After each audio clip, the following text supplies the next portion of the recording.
Hi everyone, welcome to my YouTube channel. ಇವತ್ತು ನಾವು class 10th ಹಿಸ್ಟ್ರಿಯ 3rd chapter impact of British ರೂಲ್ನ ಮಾಡ್ತಿದ್ದೀವಿ. Yes, the most demanded chapter ಅಂತ ಗೊತ್ತು. ಏಕೆ ಇದು ಇಷ್ಟು ಡಿಮ್ಯಾಂಡೆಡ್ ಚಾಪ್ಟರ್ ಅಂತ? ಸೊ ನಾವಿವತ್ತು ಆ ಚಾಪ್ಟರ್ನ ಬ್ರೇಕ್ ಮಾಡೋಣ, ಸಿಂಪ್ಲಿಫೈ ಮಾಡ್ತಾ ಹೋಗೋಣ. ಹೇಗೆ ಸಿಂಪ್ಲಿಫೈ ಮಾಡ್ತೀವಿ ಅಂದರೆ, ಅಡ್ಮಿನಿಸ್ಟ್ರೇಟಿವ್ ಆ್ಯಂಡ್ ಜುಡಿಷಿಯಲ್ ಸಿಸ್ಟಮ್ ಮೇಲೆ, ಲ್ಯಾಂಡ್ ಟ್ಯಾಕ್ಸ್ ಮೇಲೆ, ಎಜುಕೇಷನ್ ಮೇಲೆ, ಕಾನ್ಸ್ಟಿಟ್ಯೂಷನಲ್ ಆ್ಯಕ್ಟ್ಸ್ ಮೇಲೆ. ಏನು first impact of British rule ಅಂದರೆ, ಬ್ರಿಟಿಷರು ಭಾರತನ ಆಳಕ್ಕೆ ಸ್ಟಾರ್ಟ್ ಮಾಡಿದ್ರಲ್ಲ, ಅವರು ನಮ್ಮ ಭಾರತನ ಆಳಿದ್ರಿಂದ ಆಗಿದ್ದ ಪರಿಣಾಮ ಏನು, ಬಂದಿದ್ದ ರಿಸಲ್ಟ್ ಏನು ಅಂತ ಈ ಚಾಪ್ಟ್ರಲ್ಲಿ ನಾವು ನೋಡ್ತೀವಿ. ಯಾವ್ಯಾವ ಕ್ರೈಟೀರಿಯಲ್ ರಿಸಲ್ಟ್ ಬರುತ್ತೆ ಅಂದರೆ, ಯಾವ್ಯಾವ ಫೀಲ್ಡಲ್ಲಿ ಏನೇನು ಬದಲಾವಣೆ ಮಾಡ್ತಾರೆ ಅಂತ ಈ ಚಾಪ್ಟ್ರಲ್ಲಿ ನಾವು ನೋಡ್ತೀವಿ. ಅಡ್ಮಿನಿಸ್ಟ್ರೇಟಿವ್ ಆ್ಯಂಡ್ ಜುಡಿಷಿಯಲ್ ಸಿಸ್ಟಮ್, ಆಡಳಿತ ಮತ್ತು ನ್ಯಾಯಾಂಗ ವ್ಯವಸ್ಥೆಯಲ್ಲಿ ಸ್ವಲ್ಪ ಅದಲು ಬದಲು ಮಾಡ್ತಾರೆ. ಲ್ಯಾಂಡ್ ಟ್ಯಾಕ್ಸ್ ಪಾಲಿಸೀಸ್ ನಿಮಗೆ ಗೊತ್ತಿತ್ತು, ಆಗೆಲ್ಲ ರೈತರು ಬ್ರಿಟಿಷ್ ಗೌರ್ಮೆಂಟ್ಗೆ ಕಂದಾಯ ಅಂದರೆ ಟ್ಯಾಕ್ಸ್ನ ಕಟ್ಟಲೇಬೇಕಿತ್ತು. ಮಾಡರ್ನ್ ಎಜುಕೇಷನ್, ನಮ್ಮ ಗುರುಕುಲ ಸಿಸ್ಟಮ್ ಏನಿದೆಯಲ್ಲ ಅದನ್ನ ತೆಗೆದುಬಿಟ್ಟು ಇವಾಗಿಂದು ಈ ಸ್ಕೂಲ್ ಕಾಲೇಜ್ ಅಂತ ಏನು ಈ ಸಿಸ್ಟಮ್ ಇದೆಯಲ್ಲ, ಈ ಸಿಸ್ಟಮ್ನ ಅವಾಗ ಬ್ರಿಟಿಷರು ನಮ್ಮ ಭಾರತದಲ್ಲಿ ಇಂಟ್ರಡ್ಯೂಸ್ ಮಾಡಿಸಿದ್ರು. ಓಕೆನಾ. ನೆಕ್ಸ್ಟ್ ಕಾನ್ಸ್ಟಿಟ್ಯೂಷನಲ್ ಡೆವಲಪ್ಮೆಂಟ್, ಈಗಿನ ನ್ಯಾಯಾಂಗ ವ್ಯವಸ್ಥೆ ಏನಿದೆಯಲ್ಲ ಇದಕ್ಕೆಲ್ಲ ಬೇಸ್ ಈ ಆ್ಯಕ್ಟ್ಸ್ಗಳು. ಈ ಚಾಪ್ಟ್ರಲ್ಲಿ ನಾವು ಒಟ್ಟಾಗಿ 11 ಆ್ಯಕ್ಟ್ಸ್ನ ನೋಡ್ತಾ ಹೋಗ್ತೀವಿ. ಯಾವ್ಯಾವ್ದದು 11 ಆ್ಯಕ್ಟ್ಸ್ ಅಂದರೆ, regulating act of 1773, Pitt's India act of 1784, charter act of 1813 and charter act of 1833, British government act of 1858 to 1947, Indian government act of 1858, Indian council act of 1861, Indian council act of 1892, Indian council government of India act of 1919 and 1935. ಅಪ್ಪ, list ತುಂಬ ದೊಡ್ಡದಾಗಿದೆ. ಇದನ್ನೆಲ್ಲ ಹೇಗೆ ನೆನಪಿಟ್ಕೊಳ್ಳೋದು? ಅದರಲ್ಲೂ ಪ್ರತಿಯೊಂದೊಂದರೂ ನಿಮಗೆ ಎಕ್ಸಾಮಲ್ಲಿ ನೆನಪಿರಲಿ. ಇದರಲ್ಲಿ ಈ 11 ಆ್ಯಕ್ಟ್ಸಲ್ಲಿ ಯಾವುದಾದ್ರೂ ಒಂದು ಆ್ಯಕ್ಟ್ನ ಕೊಟ್ಬಿಟ್ಟು ಇದ್ರ ಫೀಚರ್ಸ್ನ ಬರೀರಿ ಅಂತ ಕೇಳ್ತಾರೆ. For example, British government act, ಈ ಆ್ಯಕ್ಟಲ್ಲಿ ಇರೋವಂಥ ಫೀಚರ್ಸ್ ಏನು, ಈ ಆ್ಯಕ್ಟ್ ಏನಕ್ಕೆ ಇಂಪ್ಲಿಮೆಂಟ್ ಆಯಿತು, ಆ ರೀತಿ ಕೇಳ್ತಾರೆ. ನಿಮ್ಗೆ ಯಾವ್ದು ಬೇಕಾದರೂ ಕೇಳ್ಬೋದು. ಸೊ ನಮಗೆ ಹೇಗೆ ನೆನಪಿಟ್ಕೊಳ್ಳೋದು ಮ್ಯಾಮ್ ಇದನ್ನ? ಇವೆಲ್ಲ ತುಂಬ ದೊಡ್ಡ ಲಿಸ್ಟ್ ಆಯಿತು ಅಂತ ನಿಮ್ಗೆ ಅನ್ನಿಸ್ಬೋದು. ಸೊ ಡೋಂಟ್ ವರಿ, ಈ ಲೆಸನ್ನ ಕೊನೆಯಲ್ಲಿ ಒಂದು ಚಾರ್ಟ್ನ ರೆಡಿ ಮಾಡಿದ್ದೀನಿ, ಅದನ್ನ ಕೊಡ್ತೀನಿ. If you remember that's enough. ನಿಮಗೆ ಎಕ್ಸಾಮ್ಗೆ ಪಕ್ಕಾ ನೆನಪಿರುತ್ತೆ. ಅಂದರೆ ರೆಗ್ಯುಲೇಟಿಂಗ್ ಆ್ಯಕ್ಟ್ ಒನ್ ವರ್ಡಲ್ಲಿ ನೆನಪಿಡಬೇಕು. ರೆಗ್ಯುಲೇಟಿಂಗ್ ಆ್ಯಕ್ಟ್ ಅಂದ್ರೇನು? ಪಿಟ್ಸ್ ಇಂಡಿಯಾ ಆ್ಯಕ್ಟ್ 1784 ಏನಕ್ಕೆ ಬಂತು, ಯಾರು ಇಂಟ್ರಡ್ಯೂಸ್ ಮಾಡಿದ್ರು, ಅದರಲ್ಲಿರೋ ಮೇನ್ ಪಾಯಿಂಟ್ ಏನು, ಒಂದೇ ಒಂದು ವರ್ಡ್ ನೆನಪಿಟ್ಕೊಂಡ್ರೆ ಸಾಕು, ಇಡೀ ಪಿಟ್ಸ್ ಇಂಡಿಯಾ ಆ್ಯಕ್ಟ್ ಅದ್ರ ಫೀಚರ್ಸ್ ಜೊತೆ ನೀವು ಬರೀತೀರಾ. ಅದಕ್ಕೆ ನಾನು ಗ್ಯಾರಂಟಿ. ಓಕೆನಾ. ಓಕೆ, ನಾವು ಫಸ್ಟ್ ಈ ಚಾಪ್ಟ್ರಲ್ಲಿ ಏನು ಡಿಸ್ಕಸ್ ಮಾಡ್ತಿದ್ದೀವಿ, ಈ ಪಾರ್ಟಲ್ಲಿ ಏನು ಡಿಸ್ಕಸ್ ಮಾಡ್ತಿದ್ದೀವಿ ಅಂದರೆ, ಪಾರ್ಟ್ 1ಅಲ್ಲಿ ಓಕೆ, ನೀವು ಆಗಲೇ ಹೇಳಿದ್ನಲ್ಲ ಅಡ್ಮಿನಿಸ್ಟ್ರೇಟಿವ್ ಆ್ಯಂಡ್ ಜುಡಿಷಿಯಲ್ ಸಿಸ್ಟಮ್ ಅಂತ. ಅದರಲ್ಲಿ civil services, judicial system, police system, military system, ಇವು 4ನ್ನ ಈ ಪಾರ್ಟಲ್ಲಿ ಡಿಸ್ಕಸ್ ಮಾಡೋಣ. ನೆಕ್ಸ್ಟ್ ಪಾರ್ಟಲ್ಲಿ ಇವೆರಡು, ಲ್ಯಾಂಡ್ ಟ್ಯಾಕ್ಸ್ ಪಾಲಿಸೀಸ್, ಮಾಡರ್ನ್ ಎಜುಕೇಷನ್ನ ಡಿಸ್ಕಸ್ ಮಾಡೋಣ. ಓಕೆನಾ. ಇವು 4 ಫುಲ್ ಈಸಿ ಅನಿಸುತ್ತೆ, ಅಷ್ಟೊಂದು ಏನು ತಲೆ ಕೆಡಿಸ್ಕೊಳ್ಳೋದಿಲ್ಲ, ಆರಾಮಾಗಿ ಮುಗಿಸ್ಬೋದು. Okay, let's get started. Civil ಸರ್ವೀಸಸ್ಸಿಂದ ಸ್ಟಾರ್ಟ್ ಮಾಡೋಣ.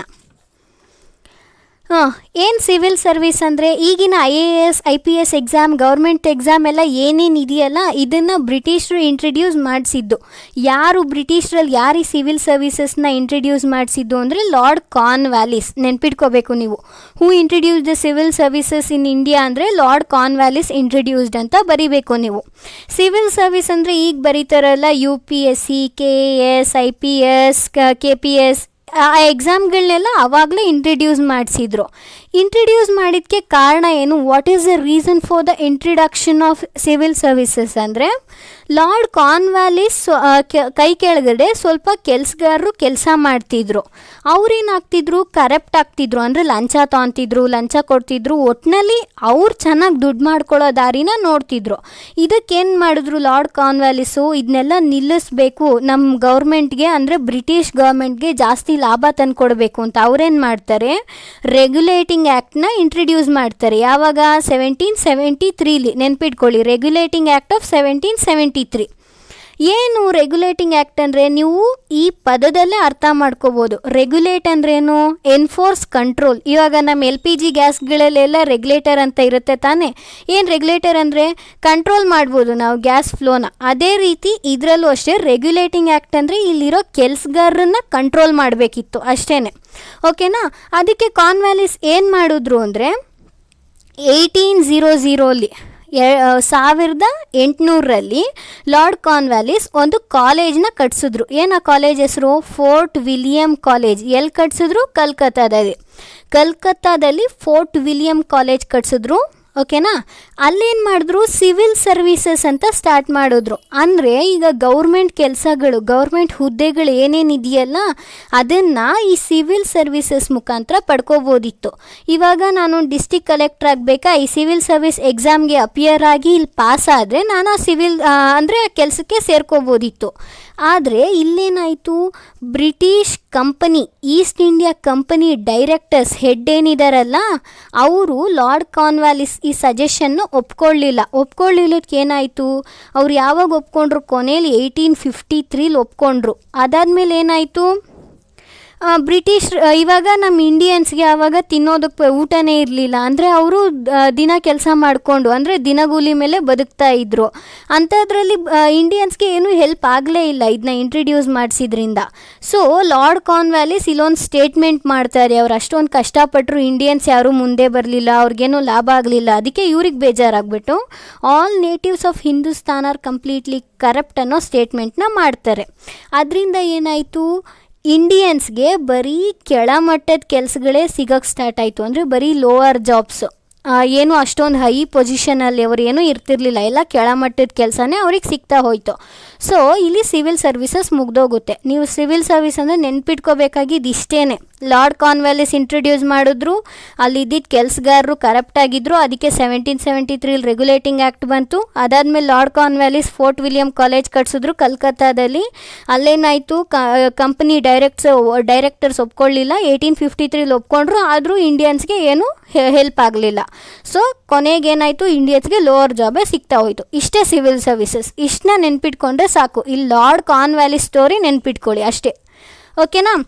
ನೆಕ್ಸ್ಟ್ ಬಂದು ಜುಡಿಷಿಯಲ್ ಸಿಸ್ಟಮ್, ಈಗಿನ ನ್ಯಾಯಾಂಗ ವ್ಯವಸ್ಥೆ ಹೇಗೆ ಅದು ಜಾರಿಗೆ ಬಂತು ಅಂದರೆ, ನೀವು ಫಸ್ಟ್ ಚಾಪ್ಟ್ರಲ್ಲಿ ನೋಡೇ ಇದ್ದೀರಾ, ಬ್ಯಾಟಲ್ ಆಫ್ ಬಕ್ಸರ್ ಆಯ್ತಲ್ವಾ? ಬ್ಯಾಟಲ್ ಆಫ್ ಬಕ್ಸರ್ ಆದ್ರಿಂದ ಏನಾಯಿತು? ದಿವಾನಿ ರೈಟ್ಸ್ ಏನೇನಿತ್ತಲ್ಲ ಬ್ರಿಟಿಷರ ಕೈ ಕೆಳಗಡೆ ಇದ್ದಿದ್ದ ಫಸ್ಟ್ ದಿವಾನಿ ರೈಟ್ಸ್ ಯಾರ ಕೈ ಕೆಳಗಡೆ ಇತ್ತು? ಶಾ ಆಲಂ II ಕೈ ಕೆಳಗಡೆ ಇತ್ತು.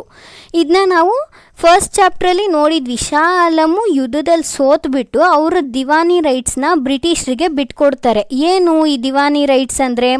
ಇದು ಟ್ಯಾಕ್ಸ್ ಕಲೆಕ್ಟ್ ಮಾಡ್ಕೊಳಕ್ಕೆ ಇದ್ದಿದ್ದು ರೈಟು. ಯಾರ ಹತ್ರನಾದರೂ ಕಂದಾಯ ಕೇಳಬೇಕು ಅಂದರೆ ಈ ದಿವಾನಿ ರೈಟ್ಸ್ ಹೆಸರಲ್ಲೇ ಕೇಳಬೇಕಿತ್ತು. ಬ್ರಿಟಿಷ್ರು ಏನು ಮಾಡಿದ್ರು? ಇದನ್ನ ಕ್ಯಾನ್ಸಲ್ ಮಾಡಿಬಿಟ್ಟು ಅವ್ರು ಇನ್ನೊಂದು ಸಿಸ್ಟಮ್ ತಂದರು, ಡ್ಯುಯಲ್ ಗೌರ್ಮೆಂಟ್ ಸಿಸ್ಟಮ್. ನಾವು ಮುಂಚೆ ಓದಿದ್ವಿ, ಇದನ್ನ ಇಂಟ್ರಡ್ಯೂಸ್ ಮಾಡಿದ್ರು ರಾಬರ್ಟ್ ಕ್ಲೈವ್ ಅಂತ. ಏನು ಡ್ಯುಯಲ್ ಗೌರ್ಮೆಂಟಲ್ಲಿ ಇಂಡಿಯನ್ ಕಿಂಗ್ಸ್, ಭಾರತದ ರಾಜರು ಏನು ಮಾಡಬೇಕಿತ್ತು? ಅವರು ಆಡಳಿತ ಮತ್ತು ನ್ಯಾಯಾಂಗ ಇದಿಷ್ಟನ್ನೇ ನೋಡ್ಕೊಬೇಕಿತ್ತು. ಅಂದರೆ ಅಲ್ಲಿ ಜನರಿಗೆ ತೊಂದರೆ ಏನಿದೆ ಅದನ್ನ ಸಾಲ್ವ್ ಮಾಡಬೇಕಿತ್ತು ಅಷ್ಟೇ. ಬ್ರಿಟಿಷ್ರು ಏನು ಮಾಡ್ತಿದ್ರು? ಬರೀ ದುಡ್ಡು ಎಣಿಸೋ ಕೆಲಸ ಮಾಡ್ತಿದ್ರು. ಅಂದರೆ ರೆವೆನ್ಯೂ ಮತ್ತು ಟ್ಯಾಕ್ಸ್ ಈ ವಿಷಯದಲ್ಲಿ ಮಾತ್ರ ಇಂಟರ್ಫಿಯರ್ ಆಗ್ತಿದ್ರು. ಆದರೆ ಇಲ್ಲಿ ಬ್ರಿಟಿಷ್ರು ಏನು ಮಾಡಿದ್ರು ಅಂದರೆ ಜುಡಿಷಿಯರಿನೂ ಕಿತ್ಕೊಂಡ್ಬಿಟ್ರು ಇಂಡಿಯನ್ ಕಿಂಗ್ಸ್ ಕೈಲಿಂದ. ಜುಡಿಷಿಯರಿನೂ ಕಿತ್ಕೊಂಡು ಅವ್ರೇನು ಮಾಡೋಕ್ಕೆ ಸ್ಟಾರ್ಟ್ ಮಾಡಿದ್ರು? ಒಂದು ಸೆಂಟ್ರಲೈಸ್ ಜುಡಿಷಿಯರಿನ ತರಕ್ಕೆ ಸ್ಟಾರ್ಟ್ ಮಾಡಿದ್ರು. ಏನು ಸೆಂಟ್ರಲೈಸ್ ಜುಡಿಷಿಯರಿ ಅಂದರೆ ನಮ್ಮ ಭಾರತ ಅವಾಗೆಲ್ಲ ನಿಮಗೆ ಗೊತ್ತೇ ಇದೆ, ಹಲವಾರು ಡೈನೆಸ್ಟಿಗಳಲ್ಲಿ ಸ್ಪ್ಲಿಟ್ ಆಗಿತ್ತು. ಅದನ್ನೇನು ಮಾಡಿದ್ರು? ಪೂರ್ತಿ ಇಂಡಿಯಾನ ತಂದುಬಿಟ್ಟು ಏನೇನಾದ್ರೂ ಅಂದರೆ ಇವಾಗ ಜಮ್ಮು ಕಾಶ್ಮೀರಲ್ಲಿ ಏನಾದರೂ ಆಯಿತು ಅಂದರೆ ಅದು ಕನ್ಯಾಕುಮಾರಿವರೆಗೂ ಗೊತ್ತಾಗಬೇಕು. ಆ ರೀತಿ ಒಂದು ಸೆಂಟ್ರಲೈಸ್ ಜುಡಿಷರಿ ತಂದರು. ಎಲ್ಲದಕ್ಕೂ ಹೆಡ್ ಒಬ್ಬರೇ, ಎಲ್ಲದಕ್ಕೂ ಹೆಡ್ಡು ಇವಾಗ ಬ್ರಿಟಿಷ್ ಗೌರ್ಮೆಂಟ್ ಅಷ್ಟೇ, ಇನ್ಯಾರೂ ಮಧ್ಯದಲ್ಲಿ ಬರೋ ಹಾಗಿಲ್ಲ ಅನ್ನೋ ರೀತಿ ತಂದರು. ಇವಾಗ ಕೋರ್ಟ್ ಇಂಟ್ರಡ್ಯೂಸ್ ಆಯಿತು. ಆಗಿನ ಕಾಲದಲ್ಲೆಲ್ಲ ಕೋರ್ಟ್ ಇರಲಿಲ್ಲ. ರಾಜ ಒಂದು ಸಭೆ ಕೂತ್ರು ಅಂದರೆ ಅವ್ರೇನು ತೀರ್ಮಾನ ಕೊಡ್ತಿದ್ರು ಅದೇ ಸರಿ. ಅವ್ರ ತೀರ್ಮಾನ ತಪ್ಪಾಗಾದರೂ ಇರಲಿ, ಸರಿಯಾಗಾದರೂ ಇರಲಿ, ಅವ್ರು ಹೇಳಿದ್ದೆ ಕರೆಕ್ಟ್ ಅಂತ ಫಾಲೋ ಮಾಡಬೇಕಿತ್ತು. ಆದರೆ ಕೋರ್ಟ್ ಇಂಟ್ರಡ್ಯೂಸ್ ಆಯಿತು. ಕೋರ್ಟಲ್ಲಿ ಏನಾಯಿತು? ಈ ಆ್ಯಕ್ಟ್ಗಳ ಮೇಲೆ ಇವಾಗ ನಾವು ಕೋರ್ಟಲ್ಲೆಲ್ಲ ಇವಾಗ ಜಡ್ಜ್ಮೆಂಟ್ ಕೊಡ್ತಾರಲ್ಲ, under this article, under this act, ಈ ಶಿಕ್ಷೆನ ಕೊಡ್ತಿದ್ದೀವಿ ಅಪರಾಧಿಗೆ ಅಂತ ಹೇಳ್ತಾರಲ್ಲ, ಆ ರೀತಿ ಕೋರ್ಟ್ ವ್ಯವಸ್ಥೆನ ತಂದರು. ಯಾರು ತಂದಿದ್ದು? Warren Hastings. ಯಾವಾಗ? 1772 ವಾರೆನ್ ಹೇಸ್ಟಿಂಗ್ ಈ ಕೋರ್ಟ್ ಸಿಸ್ಟಮ್ನ ತಂದರು. ಇದರಲ್ಲಿ ಕೋರ್ಟ್ಸ್ನ 2 ಥರ ಡಿವೈಡ್ ಮಾಡ್ತಾರೆ. ಯಾವ್ಯಾವುದದು ಅಂದರೆ ದಿವಾನಿ ಅದಾಲತ್, ಫೌಜ್ದಾರಿ ಅದಾಲತ್. ಓಕೆನಾ? ದಿವಾನಿ ಅದಾಲತ್ ಅಂದರೆ ಸಿವಿಲ್ ಕೋರ್ಟ್, ಅಂದರೆ ಫ್ಯಾಮಿಲಿ ಪ್ರಾಬ್ಲಮ್ಸಿಗೆ ಮಾತ್ರ ಈ ಕೋರ್ಟ್. ಅಂದರೆ ಇವಾಗ ಅಣ್ಣ ತಮ್ಮಂದ್ರ ಮಧ್ಯೆ ಆಸ್ತಿಗೆ ಕಿತ್ತಾಟ ಆಗುತ್ತಲ್ಲ, ಆ ರೀತಿ ಏನಾದರೂ ಕೇಸಸ್ ಇದ್ದರೆ ಮಾತ್ರ ಅದನ್ನ ಇಲ್ಲಿ ಎಕ್ಸೆಪ್ಟ್ ಮಾಡ್ತಾಯಿದ್ರು. ಓಕೆನಾ, ಇದನ್ನ ನೀವು ಒಂದು ಶಾರ್ಟ್ಕಟಲ್ಲಿ ನೆನ್ಪಿಟ್ಕೋಬೋದು, DC. ಇದು ಫೌಜ್ದಾರಿ ಅದಾಲತ್ ಅಂದರೆ ಕ್ರಿಮಿನಲ್ ಕೋರ್ಟ್. ಅಂದರೆ ಇವಾಗ ಕೊಲೆ ಮಾಡಿದವರು, ಕಿಡ್ನ್ಯಾಪ್ ಮಾಡಿದವರು ಅಂಥವ್ರಿಗೆಲ್ಲ ಏನಾದರೂ ಶಿಕ್ಷೆ ಕೊಡೋದಿದ್ರೆ ಫೌಜ್ದಾರಿ ಅದಾಲತಲ್ಲಿ ಕೊಡ್ತಿದ್ರು. ಇದಕ್ಕೆ ನೀವು FCR ಅಂತ ನೆನ್ಪಿಟ್ಕೋಬೋದು. ಓಕೆನಾ. ದಿವಾನಿ ಅದಾಲತ್, ದಿವಾನಿ ಅದಾಲತಲ್ಲೇನು, ಆಗಿನ ಕಾಲದಲ್ಲಿ ನಿಮಗೆ ಗೊತ್ತೇ ಇದೆ, ಅಂದರೆ ರಿಲಿಜಿಯನ್ ಮೇಲೆ ಕಿತ್ತಾಟ ನಡೀತಿತ್ತು, ಹಿಂದೂಸ್ ಮೇಲೂ ಮುಸ್ಲಿಮ್ಸ್ ಮೇಲೂ ಅಂತ. ಸೊ ಹಿಂದೂಸ್ಗಾಗೆ ಒಂದು ಸಪ್ರೇಟ್ ಸಿವಿಲ್ ಕೋರ್ಟು, ಮುಸ್ಲಿಮ್ಸ್ಗಾಗೆ ಒಂದು ಸಪ್ರೇಟ್ ಸಿವಿಲ್ ಕೋರ್ಟ್.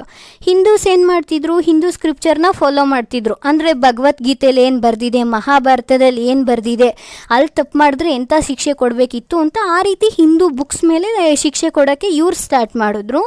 ಮುಸ್ಲಿಮ್ಸ್ ಏನು ಮಾಡಿದ್ರು, ಶರಿಯತ್ ಇದ್ರ ಮೇಲೆ ಶಿಕ್ಷೆ ಕೊಡೋಕ್ಕೆ ಸ್ಟಾರ್ಟ್ ಮಾಡಿದ್ರು. ಓಕೆನಾ. ಕ್ರಿಮಿನಲ್ ಕೋರ್ಟಲ್ಲಿ ಏನು, ಕಾಝೀಸ್ ಹೆಡ್ ಆಗಿದ್ರು. ಇವರು ಒಂದು ರೀತಿ ಆಫೀಸರ್ಸು, ಕಾಝೀಸ್ ಹೆಡ್ ಆಗಿದ್ರು. ಇಲ್ಲಿ ಇವೆರಡೂ ಕೋರ್ಟ್ಗಳನ್ನ ಬ್ರಿಟಿಷ್ ಸೂಪರ್ವೈಸ್ ಮಾಡ್ತಿದ್ರು, ಅಂದರೆ ಮೇಲ್ಮೇಲೆ ನೋಡ್ಕೊತಿದ್ರು, ಸರಿಯಾಗಿ ಕೆಲಸ ಮಾಡ್ತಿದ್ದಾರಾ, ಏನಾದರೂ ಇಲ್ಲೂ ಮೋಸ ನಡೀತಿದ್ಯಾ ಅಂತ ನೋಡ್ಕೊಳ್ಳೋರು. ನೆಕ್ಸ್ಟ್ ಏನು ಸಿಸ್ಟಮ್ ಬಂತು, ಪೊಲೀಸ್ ಸಿಸ್ಟಮ್ ಬಂತು. ಪೊಲೀಸ್ ಅಂದರೆ ಯಾರು, police are in charge of maintaining internal law and order. ಅಂದರೆ ಇವಾಗ ನೀವೊಂದು ರೀಜನ್ ತೊಗೊಳ್ಳಿ, ಬೆಂಗಳೂರು ಅಂತ ಒಂದು ರೀಜನ್ ತೊಗೊಳ್ಳಿ. ಆ ಜಾಗದಲ್ಲಿ ಯಾವುದೇ ಕಿತ್ತಾಟ ಆಗದೆ ಇಲ್ಲದೆ ಇರೋ ಹಾಗೆ, ಯಾವುದೇ ತೊಂದರೆ ಇಲ್ಲದೆ ಇರೋ ಹಾಗೆ ಅಲ್ಲಿ ಶಾಂತಿನ ಕಾಪಾಡ್ಕೋಬೇಕಿತ್ತು, ಅಲ್ಲಿ ಚೆನ್ನಾಗಿ ಮೇಂಟೈನ್ ಮಾಡಬೇಕಿತ್ತು ಆ ಜಾಗನ. ಅದೇ ಪೊಲೀಸ್ರ ಕೆಲಸ. ಸೊ ನೀವು ಈ ಥರ ನೆನ್ಪಿಟ್ಕೋಬೋದು, ಪೊಲೀಸ್ ಅಂದರೆ ಅವರು ಇಂಟರ್ನಲ್ ಲಾ ಆ್ಯಂಡ್ ಆರ್ಡರ್ ಸಿಚುವೇಶನ್ನ ಮೇಂಟೈನ್ ಮಾಡಬೇಕಿತ್ತು. ಇದನ್ಯಾರು ಇಂಟ್ರಡ್ಯೂಸ್ ಮಾಡಿದ್ದು, ಲಾರ್ಡ್ ಕಾರ್ನ್ವಾಲಿಸ್ ಇಂಟ್ರಡ್ಯೂಸ್ ಮಾಡಿರೋದು ಯಾವ್ಯಾವ systems, police system, civil service, Warren Hasting, judicial system. ಇದನ್ನ ನಾನು ಕೊನೆ ಪಾರ್ಟಲ್ಲಿ ಡಿಸ್ಕಸ್ ಮಾಡ್ತೀನಿ, ಮತ್ತೆ ಎಲ್ಲ ಒಂದು ಟೇಬಲ್ ಮಾಡಿಬಿಟ್ಟು ಆರಾಮಾಗಿ ಹೇಗೆ ನೆನ್ಪಿಟ್ಕೊಳ್ಳೋದು ಅಂತ ನಾನು ಹೇಳ್ಕೊಡ್ತೀನಿ. ಓಕೆನಾ, ಟೆನ್ಷನ್ ಬೇಡ ಅದಕ್ಕೆ. ಲಾರ್ಡ್ ಕಾರ್ನ್ವಾಲಿಸ್ ಏನು ಮಾಡಿದ್ರು, ಒಂದು ಪೋಸ್ಟ್ ಇಂಟ್ರಡ್ಯೂಸ್ ಮಾಡಿದ್ರು, ಸೂಪರ್ ಇಂಟೆಂಡೆಂಟ್ ಅಂತ. ಈಗಲೂ ಈ ಪೋಸ್ಟ್ ಇದೆ. ಓಕೆನಾ. ಈ ಸೂಪರ್ ಇಂಟೆಂಡೆಂಟ್ ಈ ಪೋಸ್ಟ್ನ ಲಾರ್ಡ್ ಕಾರ್ನ್ವಾಲಿಸ್ ಕ್ರಿಯೇಟ್ ಮಾಡಿದ್ರು. ಆಮೇಲೆ ಪೊಲೀಸ್ ಸಿಸ್ಟಮ್ನ ಡಿವೈಡ್ ಮಾಡ್ತಾ ಹೋದರು. ಅಂದರೆ ಇವಾಗ ನೀವು ಇಲ್ಲೊಂದು ರೀಜನ್ ಇದೆ ಅಂತ ತಗೊಳ್ಳಿ, ಇಲ್ಲೊಂದು ರೀಜನ್ ಇದೆಯಾ, ಅದನ್ನ ಡಿಸ್ಟಿಕ್ಸಲ್ಲಿ ಡಿವೈಡ್ ಮಾಡಿದ್ರು ಫಸ್ಟು. ಆ ಡಿಸ್ಟಿಕ್ಸ್ನ ನೆಕ್ಸ್ಟು ವಿಲೇಜಸ್ಸಲ್ಲಿ ಡಿವೈಡ್ ಮಾಡ್ತಾ ಹೋದರು. ಡಿಸ್ಟಿಕ್ಸ್ನ ಏನಂತ ಕರೆದ್ರು, ಸ್ಟೇಷನ್ ಅಂತ ಕರೆದ್ರು. ಈ ಡಿಸ್ಟಿಕ್ಕಿಗೆ ಹೆಡ್ಡು ಕೊತ್ವಾಲ್. ಈಗಲೂ ಈ ಪೋಸ್ಟ್ನ ನೀವು ಕೇಳಿರ್ತೀರ, ಕೊತ್ವಾಲ್ ಪೋಸ್ಟ್ ಅಂತ. ವಿಲೇಜಸ್ಸು, ಈ ಚಿಕ್ಕ ಚಿಕ್ಕ ಜಾಗಗಳೇನಿದೆಯಲ್ಲ, ಆ ವಿಲೇಜಿಗೆ ಹೆಡ್ ಯಾರು, ಚೌಕಿದಾರನ್ನು ಆ ಪೋಸ್ಟ್ನ ಕ್ರಿಯೇಟ್ ಮಾಡಿದ್ರು. ಈಗ ಕಾನ್ಸ್ಟೇಬಲ್, PC, SI ಅಂತ ನಾವೇನು ಕರಿತೀವಲ್ಲ, ಅದೇ ಥರ ಆಗಿನ ಕಾಲದಲ್ಲಿ ಚೌಕಿದಾರ್ ಕೊತ್ವಾಲ್ ಅಂತ ಕರಿತಾ ಹೋದರು ಅಷ್ಟೇ. ಓಕೆನಾ. ಇವಾಗ ಏನಾಯಿತು, 1770 ಈ ಸಿಸ್ಟಮ್ನ ಇಂಟ್ರಡ್ಯೂಸ್ ಮಾಡಿದ ಕೆಲವೇ ವರ್ಷಗಳಲ್ಲಿ ಏನಾಯಿತು, ಬರಗಾಲ ಬಂದುಬಿಡ್ತು, ಡ್ರಾಟ್ ಬಂದುಬಿಡ್ತು. ಇದರಿಂದ ಏನಾಯಿತು, ಇಂಡಿಯನ್ಸ್ಗೇನು ಮ್ಯಾನೇಜ್ ಮಾಡೋಕ್ಕಾಗಲಿಲ್ಲ. ಕೊನೆಗೆ ಬ್ರಿಟಿಷರೇ ಮತ್ತೆ ಎಲ್ಲ ವಾಪಸ್ ತೊಗೊಂಡು ಅವರೇ ಆಡಳಿತ ಮಾಡೋಕ್ಕೆ ಸ್ಟಾರ್ಟ್ ಮಾಡಿದ್ರು. ಈ ಬರಗಾಲ ಎಲ್ಲ ಮುಗ್ದಾದ್ಮೇಲೆ ಏನು ಮಾಡಿದ್ರು, ಇನ್ನೊಂದು ಪೋಸ್ಟ್ನ ಕ್ರಿಯೇಟ್ ಮಾಡಿದ್ರು. ಯಾವುದದು ಪೋಸ್ಟು, ಬ್ರಿಟಿಷ್ ಮ್ಯಾಜಿಸ್ಟ್ರೇಟ್ಸ್ ಅಂತ. ಬ್ರಿಟಿಷ್ ಮ್ಯಾಜಿಸ್ಟ್ರೇಟ್ ಅನ್ನೋ ಪೋಸ್ಟ್ನ ಯಾವಾಗ ಕ್ರಿಯೇಟ್ ಮಾಡಿದ್ರು ಅಂದರೆ 1781. ಇವಾಗ ಇವರೇನು ಅಂದರೆ, ಪೊಲೀಸ್ಗೆ ಹೆಡ್ ಯಾರು, ಮ್ಯಾಜಿಸ್ಟ್ರೇಟ್ಸ್. ಬ್ರಿಟಿಷ್ ಮ್ಯಾಜಿಸ್ಟ್ರೇಟ್ಸು ಪೊಲೀಸ್ಗೆ ಹೆಡ್ಡು. ಓಕೆನಾ. ಮ್ಯಾಜಿಸ್ಟ್ರೇಟ್ಸ್ ಕೈ ಕೆಳಗಡೆ ಪೊಲೀಸ್, ಆ ರೀತಿ. ಓಕೆನಾ. ಇಂಡಿಯನ್ ಪೊಲೀಸ್ ಆ್ಯಕ್ಟ್ ಕ್ರಿಯೇಟ್ ಮಾಡಿದ್ರು ಯಾವಾಗ, 1861. ಇದ್ರ ಪ್ರಕಾರ ಏನು ಅಂದರೆ, ಇಂಡಿಯನ್ಸ್ಗೆ ಅವರ ಕ್ವಾಲಿಫಿಕೇಷನ್ನಿಗೆ ತಕ್ಕ ಹಾಗೆ ಜಾಬ್ ಕೊಡ್ತೀವಿ ಅಂತ. ಅಂದರೆ ಯಾವುದೇ ರೀತಿ ಮೋಸ ಮಾಡೋದಿಲ್ಲ, ಅವ್ರು ಏನು ಓದ್ಕೊಂಡಿದ್ದಾರೋ ಅದಕ್ಕೆ ತಕ್ಕನಾಗಿ ಜಾಬ್ ಕೊಡ್ತೀವಿ ಅಂತ ಇಲ್ಲಿ ಪ್ರಾಮಿಸ್ ಮಾಡಿದ್ರು. ಆದರೆ ಅವ್ರು ಹೇಳ್ದಂಗೆ ನಡ್ಕೊಳ್ಳಿಲ್ಲ. ಏನಾಯ್ತು ಅದರಿಂದ, ಇಂಡಿಯನ್ಸ್ಗೆ ಬರೀ ಕಮ್ಮಿ ಲೆವೆಲ್ ಜಾಬ್ಗಳೇ ಸಿಗೋಕ್ಕೆ ಸ್ಟಾರ್ಟ್ ಆಯಿತು. ಹೈಯೆಸ್ಟ್ ಪೋಸ್ಟ್ ಏನಾದರೂ ಸಿಕ್ತಿತ್ತು ಅಂದರೆ ಅದೇ ಸುಬೇದಾರ್ ಪೋಸ್ಟ್. ಇದೇ ತುಂಬ ಹೈಯೆಸ್ಟ್ ಪೋಸ್ಟ್ ಇಂಡಿಯನ್ಸ್ಗೆ ಸಿಕ್ತಿದ್ದು. ನಾರ್ಮಲಾಗಿ ಎಲ್ಲ ಇಂಡಿಯನ್ಸ್ ಏನಪ್ಪ ಅಂದರೆ ಕೂಲಿ ಸೋಲ್ಜರ್ಸ್. ಇದು ಎಲ್ಲದಕ್ಕಿಂತ ತುಂಬ ಕಮ್ಮಿ ಲೆವೆಲ್ಲು ಪೊಲೀಸ್ ಇದರಲ್ಲೇ. ಆ ಕೆಲಸ ಇಂಡಿಯನ್ಸ್ಗೆ ಸಿಗ್ತಾ ಹೋಯಿತು. ಪೊಲೀಸ್ ಕಮಿಷನ್ ಇಂಟ್ರಡ್ಯೂಸ್ ಮಾಡಿದ್ರು 1902ಲಿ. ಅದರಲ್ಲೂ ಏನು ಹೇಳಿದ್ರು, ಇಂಡಿಯನ್ಸ್ ಏನು ಓದ್ಕೊಂಡಿದ್ದಾರೆ, ಇಂಡಿಯನ್ಸ್ ಏನು ಓದಿದಾರಲ್ಲ ಅದ್ರಕ್ಕೆ ತಕ್ಕನಂಗೆ ಜಾಬ್ ಕೊಡ್ತೀವಿ, ಯಾವುದೇ ರೀತಿ ಮೋಸ ಮಾಡಲ್ಲ ಅಂತ ಹೇಳ್ತಾರೆ. ಆದರೂ ಇಲ್ಲಿ ಹೇಳ್ದಾಗ ನಡ್ಕೊಳ್ಳಿಲ್ಲ. ಕೊನೆಗೆ ಈ ಭೇದ ಭಾವ ಮಾಡೋದು ನಿಲ್ಲೇ ಇಲ್ಲ. ಈ ಡಿಸ್ಕ್ರಿಮಿನೇಷನ್ ಎಂಡ್ ಆಗಲೇ ಇಲ್ಲ. ಎಸ್, ಮಿಲ್ಟ್ರಿ ಸಿಸ್ಟಮ್ ಬ್ರಿಟಿಷ್ ಅಡ್ಮಿನಿಸ್ಟ್ರೇಷನ್ಗೆ ಇದೇ ಬೇಸ್. ಬ್ರಿಟಿಷ್ ಏನು ಆಡಳಿತ ಮಾಡ್ತಿದ್ರಲ್ಲ ಅದಕ್ಕೆ ಬೇಸ್ ಅಂದರೆ ಮಿಲ್ಟ್ರಿ ಸಿಸ್ಟಮು. ಓಕೆನಾ? Which is a base for military system ಅಂದರೆ ಅಡ್ಮಿನಿಸ್ಟ್ರೇಷನ್ ಅಂತ ಬರಿಬೇಕು.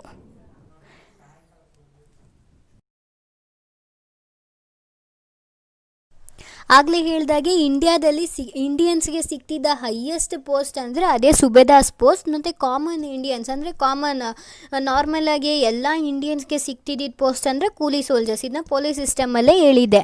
ಆಮೇಲೆ ಪೀಲ್ ಕಮಿಷನ್, ಪೀಲ್ ಅಂತ ಒಬ್ಬ ಆಫೀಸರ್ ಇದ್ದರು, ಅವರು ಬ್ರಿಟಿಷ್ ಆಫೀಸರ್. ಅವ್ರೇನು ಮಾಡ್ತಾರೆ, 1857 ಒಂದು ರಿಪೋರ್ಟ್ನ ಕೊಡ್ತಾರೆ. ಅದರಲ್ಲಿ ಏನು ಮಾಡ್ತಾರೆ, ಪೂರ್ತಿ ಮಿಲ್ಟ್ರಿ ಸಿಸ್ಟಮ್ನೇ ರೀಡಿಸೈನ್ ಮಾಡ್ತಾರೆ. ಅಂದರೆ ಯಾವುದೇ ಭೇದ ಭಾವ ಮಾಡ್ದಂಗೆ ಪೂರ್ತಿ ಚೆನ್ನಾಗಿ ಆಡಳಿತ ಮಾಡೋ ಥರ ಒಂದು ರೀಡಿಸೈನ್ ಮಾಡ್ತಾರೆ. ಆದರೂ ಅದು ಕೊನೆಗೆ ವರ್ಕ್ ಆಗಿಲ್ಲ, ಇಲ್ಲಿ ಡಿಸ್ಕ್ರಿಮಿನೇಷನ್ ಎಂಡ್ ಆಗೋದಿಲ್ಲ. ಸೊ ಇಲ್ಲಿಗೆ ನಾವು ಪೂರ್ತಿ ಅಡ್ಮಿನಿಸ್ಟ್ರೇಟಿವ್ ಆ್ಯಂಡ್ ಜುಡಿಷಿಯಲ್ ಸಿಸ್ಟಮಲ್ಲಿ ಇದ್ದ 4 ಪಾಯಿಂಟ್ಸ್ ಅಂದರೆ civil services, police system, military system, ಇನ್ನೊಂದು ಯಾವುದು, ಎಸ್, ಆ್ಯಂಡ್ ಜುಡಿಷಿಯಲ್ ಸಿಸ್ಟಮ್, ಇವು 4ನ್ನ ನಾವು ಮುಗಿಸಿದ್ವಿ. ಓಕೆನಾ? ಸಿವಿಲ್ ಸರ್ವಿಸಸಲ್ಲಿ Lord Cornwallis Fort William College, ಇಷ್ಟೇ ನೆನಪಿರಬೇಕಾಗಿರೋದು. ಅದು ನೆನಪಿಟ್ಕೊಂಡ್ರೆ ಸಾಕು, ಎಲ್ಲ ನೆನಪಿರುತ್ತೆ. ಜುಡಿಷಿಯಲ್ ಸಿಸ್ಟಮಲ್ಲಿ ದಿವಾನಿ ಅದಾಲತ್, ಫೌಜ್ದಾರಿ ಅದಾಲತ್, DC, FCR ಅಷ್ಟೇ.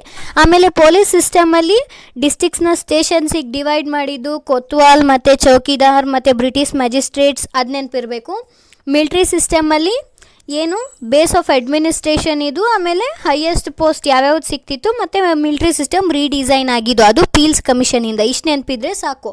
ಓಕೆನಾ? ನಾವು ನೆಕ್ಸ್ಟ್ ಪಾರ್ಟಲ್ಲಿ ಲ್ಯಾಂಡ್ ಟ್ಯಾಕ್ಸ್ ಪಾಲಿಸೀಸ್ನ ಡಿಸ್ಕಸ್ ಮಾಡೋಣ. ಇರೋದು 3 land tax policies: permanent zamindari, ryotwari, ಇನ್ನೊಂದು ಮಹಲ್ವಾರಿ ಸಿಸ್ಟಮ್. ಅಲ್ಲಿಗೆ ಪೂರ್ತಿ ಲ್ಯಾಂಡ್ ಟ್ಯಾಕ್ಸ್ ಪಾಲಿಸೀಸ್ ಕೂಡ ಮುಗ್ದೋಗುತ್ತೆ. ಓಕೆ, ನಾವು ನೆಕ್ಸ್ಟ್ ಪಾರ್ಟಲ್ಲಿ ಸಿಗೋಣ. Thank you so much for watching. ನೀವು ಇದೇ ಫಸ್ಟ್ ಟೈಮ್ ನಮ್ಮ ಚಾನಲ್ನ ವಿಸಿಟ್ ಮಾಡ್ತಿರೋದಾದರೆ ದಯವಿಟ್ಟು ಸಬ್ಸ್ಕ್ರೈಬ್ ಮಾಡಿ. ಹಾಗೆ ವಿಡಿಯೋ ಇಷ್ಟ ಆದರೆ ಲೈಕ್ ಮಾಡಿ.